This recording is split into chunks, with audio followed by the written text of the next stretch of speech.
ওমা, অনেকদিন ধরে বাঁধাকপির পকোড়া খাওয়ার ইচ্ছে হচ্ছে, তুমি একটু করে দেবে? ঠিক আছে বাবা, একশোটা বাঁধাকপি আছে, তাহলে করে দিই। বাঁধাকপিটা আমি কেটে নিই।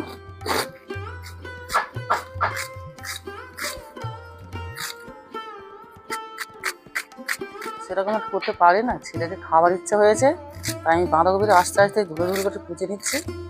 নিয়ে কিরমভাবে পকোড়াটা বানায় তোমাদের দেখাবো, তোমরা বাড়িতে করে খাবে। আমার এই বাঁধাকপি কাটা হয়ে গেছে।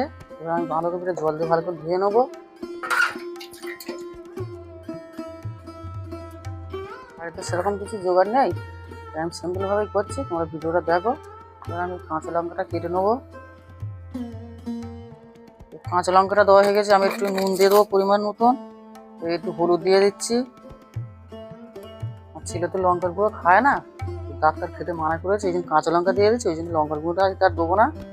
অল্প করে কালো জিরে দিলাম। এবার এই বেসনটা আমি দিয়ে দিলাম। ভালো করে তো মাখাতে হবে, ওই জন্য আমি ভালো করে বেসনটা দিয়ে মাখিয়ে নিচ্ছি। এবার হালকা পরিমাণে একটু জল দিয়ে নেবো, ভালো করে আমি এটা এবার ভালো করে মাখিয়ে নেবো, না ইয়ে হবে না, মিক্স হবে না, তো ওই জন্য ভালো করে একটু সব রকম দিয়ে মাখিয়ে নিচ্ছি। বন্ধুরা, আমি ভালো করে এবারে বেসন দিয়েছি তো ভালো করে ফেটে নিচ্ছি। এবার আমি কড়াই তেলে তেলটা দিয়ে দিলাম। এবার আমার তেল গরম হয়ে গেছে, আমি কড়াইটা এবার ছেড়ে দেবো।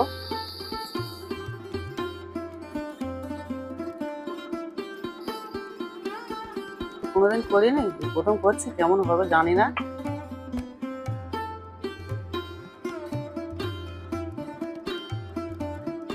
লাল লাল করে না ভাজলে ভালো লাগবে না, তো আমি একটু ওই জন্য লাল করে ভাজছি। এবার তুলে নেবো।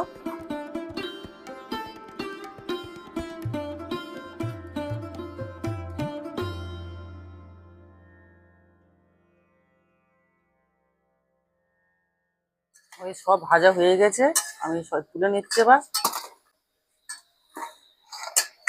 সব ভাজা হয়ে গেছে, আমি তুলে নিয়েছি। পুরে কিরম হয়েছে খেয়ে দেখ, আমি তো কোনোদিন বানাইনি, যা খেয়ে দেখে কিরম লাগে বলবি। আচ্ছা ঠিক আছে, এক টেস্ট করি তাহলে। খুব গরম বন্ধুরা, আর একদম দেখে তো মনে হচ্ছে খুব ভালোই হবে। মা প্রথমবার করলো আমার হাতারে, আমি অনেক কবার বলেছি বলে তাই। খুব সুন্দর হয়েছে একদম, না খেলেও মানে বোঝা যাবে না কতটা সুন্দর হয়েছে। তোমরা ট্রাই করে দেখবে, মা যেভাবে করেছে এইভাবে, আশা করি ভালো লাগবে। ঠিক আছে সবাই, টাটা।